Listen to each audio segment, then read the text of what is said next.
Salut les férus. Les yeux sont quelque chose de très précieux, et pour la plupart de certains hommes, le regard est très important. Ça illumine un visage, ça fait briller de mille feux le regard. Je vais vous parler de ce qui permet d'illuminer tout ça. Let's talk about le mascara.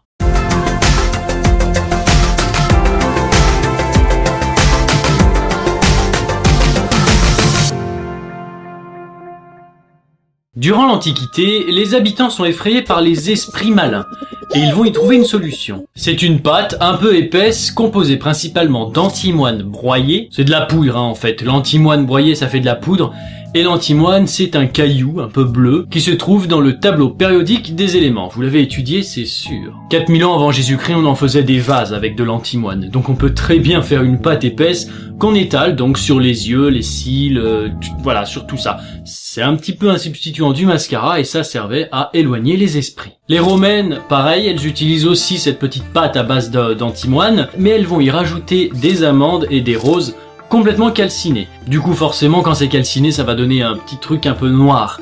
C'est du mascara. Les Égyptiens, d'ailleurs, les Égyptiennes, plutôt, ce sont des amandes complètement calcinées et mélangées avec du miel. Ça forme une pâte. Ah, on me dit dans l'oreillette que j'oublie un ingrédient pour les Égyptiennes. Non. Ah ouais. Il y avait aussi de la merde de crocodile, du caca. Voilà, du caca, le caca quoi. Qui nous dit que de nos jours, le caca n'est pas encore présent.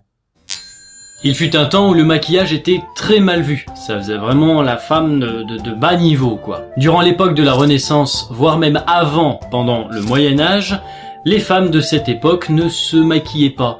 Elles s'épilaient d'ailleurs complètement les sourcils, il n'y avait plus un poil sur le visage. En 1850, il suffit de mélanger des baies de sureau, des petits fruits, avec de la suie.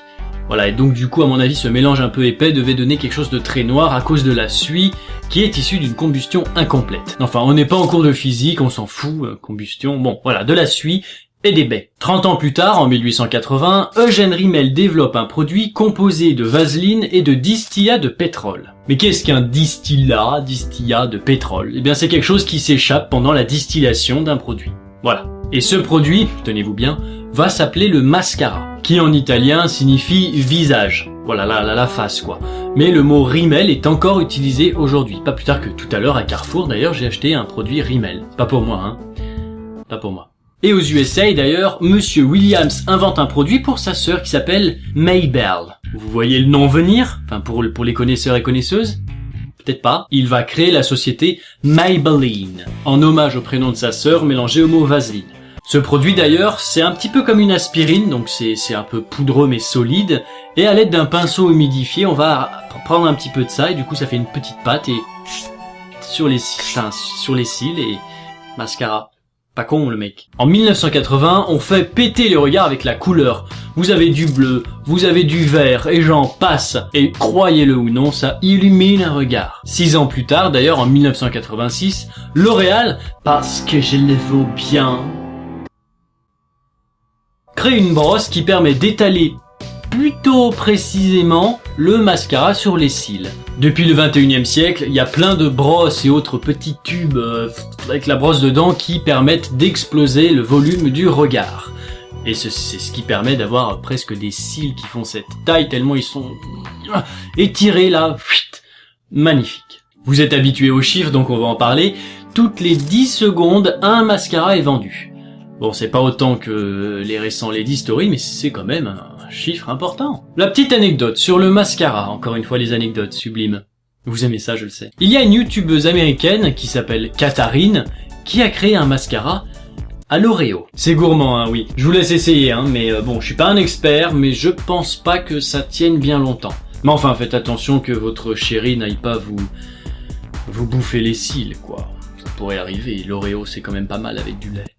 Sacrément dégueulasse ce que je viens de dire. Je pense que vous le savez, mais il y a quelque chose d'assez intéressant quand on met du mascara, c'est la bouche ouverte comme ça. Et faire le bien avoir l'air con. Eh bien la raison elle est simple, on va chercher un moyen de concentration. Tout comme un enfant, ou même pas forcément que les enfants, qui tire la langue en écrivant avec précision ou alors en dessinant, il va tirer la langue, ouais, pour se concentrer. Et vous, afin d'éviter un désastre sur votre visage, vous allez ouvrir la bouche en mode Je gobe des mouches, quoi, pour ne pas cligner des yeux pendant le... Sinon, bah oui, c'est le désastre. Oui, c'est immonde, c'est immonde. Alors, c'est pas une vraie story de Lady?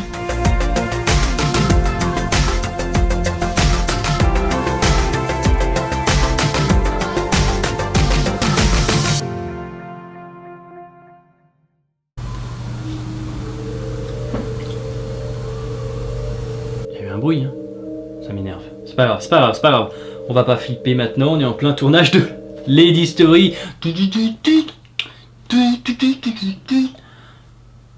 Je panique. Moi je fais du bruit mais pas là-bas. Pas grave, on sait qu'on a un appart hanté avec Chris, hein, de toute façon.